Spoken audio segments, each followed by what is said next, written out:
رمضان کا جب چاند ہم دیکھتے ہیں تو ہم دوسرے مہینے میں داخل ہو جاتے ہیں۔ پھر دوسری ایک حدیث ہے کہ آپ صلی اللہ علیہ وسلم نے فرمایا، حضرت ابو موسیٰ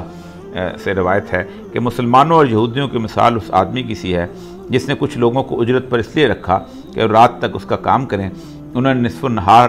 دوپہر تک کام کیا، پھر کہنے لگے ہمیں تمہاری اجرت کی ضرورت نہیں۔ اس نے کچھ اور لوگ اجرت پر رکھ لیے۔ اس نے کہا دن کے بقیہ حصے تک کام کرو، جو مزدوری مقرر ہوئی ہے وہ آپ کو مل جائے گی۔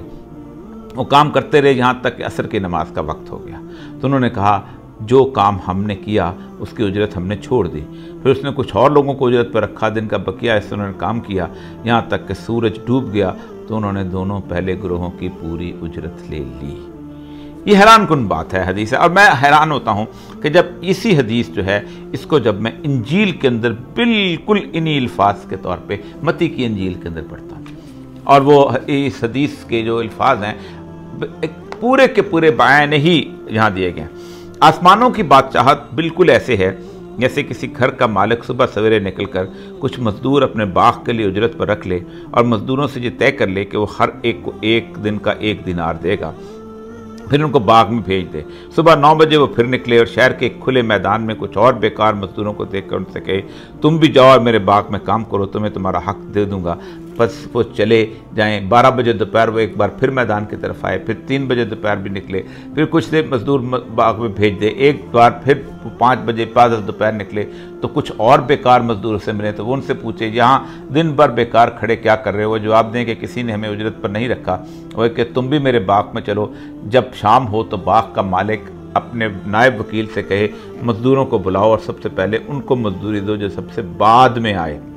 سب سے بعد ان کو دو جو سب سے پہلے آئے۔ پھر 5 بجے آنے والے مزدور آئیں اور 1 دینار لے لے۔ جب پہلے آنے والے وہ سمجھے کہ ان کو زیادہ اجرت ملے گی، لیکن ہر ایک کو 1 دینار ملا۔ جب وہ دینار لے رہے تھے تو گھروں کے مالک کے خلاف ناگواری کا اظہار کر رہے تھے اور کہہ رہے تھے ان لوگوں نے صرف گھنٹہ بھر کام کیا، ہم نے تو دن بھر دھوپ کی تپش میں کام کیا، مگر مزدوری آپ نے ایک جیسی دے دی۔ مالک ان میں سے ایک کو جواب دے گا اے دوست، کیا میں نے تم پر ظلم کیا؟ کیا تو نے 1 دینار لینے پر اتفاق نہیں کیا تھا؟ یہ پکڑو اور اپنی لاہ لو۔ میں چاہتا ہوں کہ آخر میں آنے والوں کو بھی اتنی اجرت دوں۔ کیا مجھے اتنا حق نہیں کہ میں اپنے مال میں اپنی مرضی سے تصرف کروں، یا میری شرافت کی وجہ سے تیری آنکھوں میں شرارت آ گئی ہے؟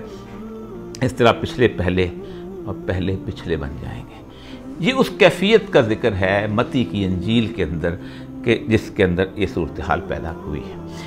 ایک اور حدیث جو ہے وہ رسول اللہ صلی اللہ علیہ وسلم کی یہ ہے کہ میری امت جو ہے اور باقی آنے والی امتوں کے درمیان ایسے ہے کہ جیسے باقی تمام امتیں جو ہیں وہ 3/4 ہیں اور میری امت 1/4 ہے۔ اب کوئی حساب اگر لگایا جائے آپ حیران ہوں گے کہ تقریباً حضرت ابراہیم علیہ السلام سے لے کے سید الانبیاء صلی اللہ علیہ وسلم کی آمد تک کے ٹوٹل دن بنتے ہیں وہ تقریباً کوئی 3000 سال بنتے ہیں، کیونکہ اب ظاہر بات ہے حضرت ابراہیم کے زمانے میں بھی تقویم آ چکی ہوئی تھی اور لوگ اس پہ حساب سے لگاتے تھے۔ اور سب سے اہم ترین بات یہ ہے کہ احرام مصر کی جو اس کے اندر لائٹ سے روشنیوں سے انہوں نے تقویمیں بلڈ کی ہیں، اس سے بھی آپ اندازہ لگا سکتے ہیں کہ اس دنیا کے اندر گزرے ہوئے سال جو ہیں وہ کیسے اور کتنے تھے۔ تو اس کے اوپر بہت امت نے بہت کام کیا ہے اس کے اوپر کہ اس امت کی عمر جو ہے کتنی ہے اور کب علامات قیامت جو ہیں وہ ظاہر ہونا شروع ہو جائیں گے۔ اسی لیے جب انہوں نے حساب لگایا تو انہوں نے کہا کہ چونکہ 3000 سال ان کی عمر ہے تو رسول اللہ صلی اللہ علیہ وسلم کی قوم کی امت جو ہے وہ 1000 سال ہوگی اس امت کی عمر۔ تو اس زمانے میں بہت سے مفسرین اور محدثین سمجھتے تھے کہ اب 1000 سال جیسے ہی ختم ہوگا تو علامات قیامت جو ہیں وہ ظاہر ہونا شروع ہو جائیں گی۔ تو اس میں بڑی بڑی علامات تھیں، چھوٹی چھوٹی علامات بھی ابھی ظاہر نہیں ہونا شروع ہوئی تھی۔ مطلب چھوٹی چھوٹی علامات کے اندر خائن جو ہے اس کا بادشاہ بن جانا، اور یا اس کے بعد ماؤں کی تذلیل، والدین کی تذلیل ہو جانا، یا شراب اور زنا عام ہو جانا، بہت ساری علامات ہیں۔ 75 علامات کی ایک حدیث ہے کہ اگر میں پڑھنا شروع کر دوں تو ظاہر بات ہے آپ کے پاس اور میرے پاس اتنا وقت نہیں ہوتا، کبھی ان علامات کے اوپر انشاءاللہ تفصیل سے گفتگو کریں گے۔ لیکن اس دوران انہوں نے یہ سوچنا شروع کیا کہ اس وقت تو بڑی 1000 ختم ہونے والا ہے تو بڑی علامات کم از کم آ جانا چاہیے تھیں، اور کچھ نہیں تھے، یمن میں، شام میں، عراق میں،